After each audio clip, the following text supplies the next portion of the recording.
mobil gimana? Oke, langsung ya. Mobil saya duduk Mas Adit. Ya Pak. Ya, Maaf ya, ya Pak. ya Pak. Apa? Tadi didengar data soalnya. Habis ada apa yang terjadi Pak? Apa? Bisa ada anak yang sini. Iya tadi Mas Adit anak kelas 12 itu konsul mau urusan. Bentar ya Mas Adit ya. Ya Pak.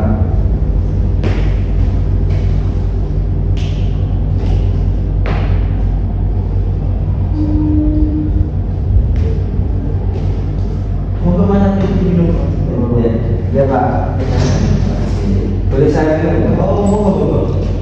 Tadi lebih sering mana Mas Adit? Oh iya mau salah minum. Bentar Pak ya. Iya. Santai aja, saya slow. Ya saya dari habis dari pelajaran Pak Rauf. Pelajaran itu apa ya? Matematika. Ya, matematika. Oh iya. Belajar apa tadi berapa? Ya berhitung, tapi nggak berhitung kayak itu Pak. 10 tambah 7 6 tambah 1 7 ini Pak itu kurang, itu agak berisiko sih kalau di bahasa gitu ya. Tadi habis dari mana sih? Dari kelas Dari kelas. Oh iya. Langsung ke sini tadi. Ya. Sendirian. ya ini apa tadi teman-teman istirahat saya menyempatkan di sini. Apa ya istilahnya? Bentar. Sebelumnya Mas Bin pernah melakukan sesi konseling belum? Belum sih Pak, belum. Ini baru Pertama kali. Nah, jadi gini Mas Bin, Bapak jelaskan sedikit ya. Nah, jadi dalam sesi konseling itu nanti Bapak akan bantu Mas Adit, entah itu membantu permasalahan yang dimilikinya atau mungkin Bapak juga bisa membantu mengembangkan potensi yang dimiliki Mas Adit. Ya. Nah, di dalam konseling juga itu ada beberapa asas penting. Nah, tapi di sini Pak akan menjelaskan 3 asas utamanya. Nah, yang pertama itu ada asas kerahasiaan. Nah, di mana asas kerahasiaan itu nanti Mas Adit ketika ngomong sama Bapak nih, Bapak Mas Adit ngomong apapun itu rasanya tersedia. Nggak akan Bapak sebarkan ke mana-mana. Nah, dan yang kedua yaitu ada asas keterbukaan. Nah, yang asas keterbukaan itu nanti Mas Adit kalau mau berpendapat atau mau ngomong itu di omongan saja ya Mas Adit. Jadi kalau biasanya anak muda itu di losno kayak gitu. Siapa ya? Nah, yang terakhir yaitu ada asas kesukarela. Nah, jadi Mas Adit di sini sukarela atau kita kan nggak disuruh sama siapa gitu ya, kemauan sendiri ya. Dan nah, dan yang di sesi konseling juga itu ada namanya kontrak waktu Mas sebelum melakukan sesi konseling. Jadi kontrak waktu itu nanti kita sepakati dulu mau berapa menit sesi konseling ini waktunya. Ini kita sepakati dulu ini enaknya mau berapa menit. Minimal berapa? Gak ada minimalnya sih Mas. Tapi kalau orang-orang itu sebenarnya itu 45 menit dalam satu sesi. Sekarang jam 12. 30 menit Pak. 30 menit aja. Soalnya masih lanjut, tapi sih kan ini cuma istirahat, nanti tidak mata apa pelajaran lagi. Oh iya, di sini masuk ya, soalnya jadi masuk. Bagaimana Mas Adit? Langsung aja kita ke sesi konfliknya. Ya boleh Pak. Nanti saya di sini mencatat Mas Adit ya, soalnya nanti kalau kan lupa. Enggak apa-apa kan? Ya boleh Pak. Iya, langsung saja. Langsung. Apa yang mau diceritakan dari Mas Adit? Ya jadi begini Pak. Ya, saya itu ketika di kelas itu melihat teman-teman yang percaya diri, terus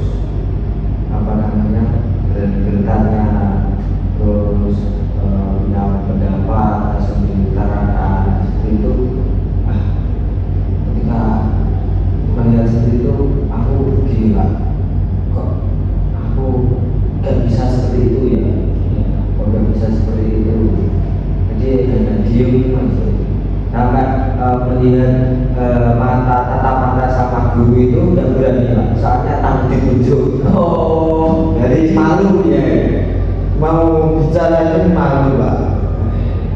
jadi Mas Hafiz itu takut berbicara pada di depan umum enggak gitu? Ya, ya, bukan takut yang beneran takut juga, cuma ada rasa-rasa gak enak gitu. Ada rasa-rasa gak enak, Gak pede. ya, gak pede rasanya. Dan jadi apa mau udah punya bayangan mau bertanya terus mau berpendapat, nah itu ketika mau bertanya ke pendapat itu langsung gak usah lah, diam aja, gak usah akhirnya gak jadi. Ya, ya karena apa takut salah, takut apa gitu. Nah, banyak pikiran sih. Ini Mas Hafiz tadi kesini cerita tentang gak pede ya. Ya. Nah, itu kok Mas Hafiz bercerita itu apa yang keinginan Mas Hafiz untuk itu? Yang harapan Mas Hafiz apa sih? Dan itu Pak, soalnya memendam keresahan itu kalau nggak diomongkan gitu, itu kan capek lah, malah apa kecewa, aku gitu mau gak apa tak omong kan jadinya gitu, Kayak ada sehingga aja jadi kayak gitu ya, jadi pengen berpede mengutarakan pendapat, bertanya, jadi percaya diri, pengen. Jadi Mas Hafiz ini kesini ingin merubah sikap ketidakpedean Mas Hafiz tersebut. Ya, betul Pak. Betul. Ini Bapak ingin mengulas sedikit nih. Ya. Kalau biasanya Mas Hafiz itu katanya kan tadi tidak pede dan di kelas ya. Misal kalau gurunya nunjuk Mas Hafiz itu Mas Hafiz gimana? Ya tetap enggak banyak ya, enggak bisa. Tetap cara Akhirnya bisa nih. ya ada yang bisa maksudnya ya pokoknya bagaimana aku menolak Takut begitu ya, gak pede lah. Dan kalau gurunya sejam makan tanya jawab nih Mas Hafiz ya. Dulu teman dulu berapa? Nah, terus Mas Hafiz tahu jawabannya ini. Mas Hafiz angkatan enggak ya? Misal dia kan ketika memberikan pertanyaan dia kan mendapatkan nilai tambahan. Itu Mas Hafiz angkatan enggak atau tetap merenungkan niatan untuk angkatan? Tetap Pak, Tetap merenungkan. tetap diam, Diam. tetap diam. Tapi habis itu ya ujung-ujungnya kecewa. Nyesel. Kenapa kok aku nggak angkatan aja tadi? Padahal aku jawabannya benar gitu ya, sama yang apa saya pikirkan. Itu sih Mas Hafiz ya. Kenapa kok aku tadi nggak angkatan aja? Padahal kan dapat nilai tambahan. Syukur-syukur kan ya dapat membantu menaikkan rapor Mas Hafiz gitu ya. Untuk kedepannya itu Mas Hafiz ingin berubah ya tadi katanya ya. Ya, ini berubah. Kira-kira itu selaras nggak Mas Hafiz dengan perilaku Mas Hafiz yang katanya tadi kan ini PD ya Bapak Satat ya, yang belum jadi PD. Nah, tapi kok aku kok Mas Hafiz kok nggak berani katakan mengungkapkan pendapat itu gimana Mas? Ya kalau dipikir-pikir sih ya gak selaras ya Pak ya. Dari keinginan saya ingin menjadi seseorang yang pede seperti orang-orang yang lain, teman-teman yang lain, tapi saya masih ragu-ragu betul ya untuk melakukan itu. Jadi ya ujung-ujungnya diam lagi, terus nyesel lagi karena nggak mengutarakan itu. Padahal yang diutarakan hampir sama dengan yang saya pikirkan. Bisa jadi jawabannya Mas Hafiz kan benar ya, Ya, jawab benar. Cuma kan Mas Hafiz aja yang nggak berani. Ragu itu tadi. Ngomong Semua berputar di otak. Dingin. Ya, saya pikir bebas banget lah ya. Santai aja sama Pak, relax. Sudah? Ya, sudah Pak. Kira-kira Mas Afif mau berubah nggak? Aku sih Pak.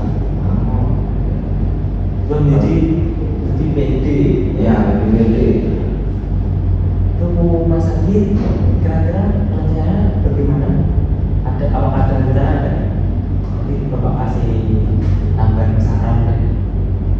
Ya mungkin bisa kecil bisa dilatih di depan kaca gitu mungkin Pak. Oh, itu juga bisa sih Mas Afif ya. Saya Bapak dulu pernah baca-baca di medsos itu salah satu caranya untuk PD itu ya itu tadi berbicara sendiri di depan kaca gitu ya. Nah, Mungkin seperti itu. ya kalau Bapak sih ada satu tips sih Mas Afif ya. Iya, gimana Pak? Ada satu tantangan lah bisa dibilang untuk Mas Afif untuk dari BPD ya. Nah, jadi gini Mas Afif, misal nih, Mas Afif itu kan ketika guru melontarkan pertanyaan pada guru siswa penentunya Mas Afif ini, Mas Afif tadi kan katanya kan nggak berani menjawabnya. Nah, bagaimana kalau jika Mas Afif menjawabnya? Kayak misalnya Mas Afif ditanya Pak Raouf ya, misal Mas Afif betul berapa? Nah, tadi Mas Afif kan jawabnya bilangnya mengelak, nggak bisa Pak, saya Pak. Coba aja Mas Afif untuk memberanikan dirinya Mas Afif Dengan cara ya ini tadi Mas Afif nyanyi diri sendiri. Aku iso lagi. Saya bisa jawab ini Mas Afif pede dengan diri sendiri. tapi takut salah Pak. Oh, kalau masalah takut salah itu aman Mas Afif. Salah itu sebuah hal yang normal dalam proses pembelajaran. Di dalam sekolah sendiri kan pasti tidak ada salah benar ya Mas Afif. Pasti bunyinya kan toleran juga. Ya, tapi yang teman-teman yang lain Pak dan disolaki. Oh, ditertawakan ya gitu ya. Nah, kalau masalah tertawakan itu Mas Afif belajar pastinya dengan malu. Bisa jadi teman-teman yang menertawakan Mas Afif itu dia nggak berani angkat tangan seperti Mas Afif. Ya kan? Ya sih. Mas Afif sendiri yang dari teman-teman, dia kan cuma menertawakannya. Dia kan nggak berani mengutarakan pendapatnya seperti Mas Afif. Iya, dan juga nih Pak. Tantangannya itu gimana sih? Mas Afif biasanya sehari itu berapa lama pelajaran? Itu hari gampang. Depan ya. Bagaimana kalau di Mas Afif? Biasanya kan kalau guru melontar persen tadi kan katanya 8 ya biasanya Ya. pelajaran. Nah, bagaimana kalau minimal satu hari itu Mas Afif menjawab satu pertanyaan dari minimal aja satu hari. Bisa dilatih seperti itu ya Pak. Ya, ini Mas Afif. Contohnya satu hari ini saya harus bertanya. Saya harus bertanya. Oke, siap. Siap. Siap. Nah, untuk masalah sarannya itu nggak ada yang salah, santai aja. Tapi Bapak pernah ya mengalami dan Kalau cerita-cerita nih Mas Afif ya, cukup Mas Afif. Waktu SMP, SMA atau SMA kelas 1 kayak gitu ya. Bapak juga pernah ada di situ Mas. Itu ceritanya tuh kayak gini. Bapak pernah mengalami trauma ketika menjawab pertanyaan dari guru itu salah dan disalahkan teman-teman. Itu kan Bapak belajarnya nggak mau menjawab lagi, malu. Kalau takut salah bisa teman-teman enggak. Terus Bapak dikasih itu mah kata-kata motivasi sama guru BK Bapak. ya dulu juga sudah ada ya guru BK itu. Sudah itu namanya dulu BP Mas, bukan Bapak BK ya. Kan Bapak cerita dulu bedanya di sekolah Bapak dulu terus dikasih kata-kata motivasi, kata-kata penguatan ya. Dan hasil Bapak sampai hari ini ya dari bukan dapat Mas Afif. Ya walaupun salah kan kerjanya kan kita kan berani mencoba kalau saya kan gitu ya.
mungkin